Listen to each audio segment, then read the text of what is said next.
Hrvatski jezik jedan je od službenih jezika Europske unije i uživa jednak status kao svi ostali službeni jezici ove zajednice, barem na papiru.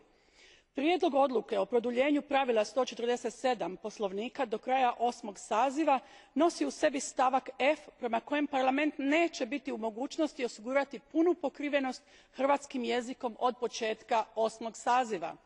Prema mojim saznanjima, nema samo Parlament problema s hrvatskim, već ga imaju i europske agencije čije internet stranice u većini slučajeva nisu prevedene na hrvatski jezik. Čak i da zanemarimo neravnopravan položaj u kojem smo se našli moji hrvatski kolege i ja, teška posljedica ovakvog odnosa prema hrvatskom jeziku jest isključenost hrvatskih građana koji puno teže od ostalih dolaze do informacija o radu institucija Unije.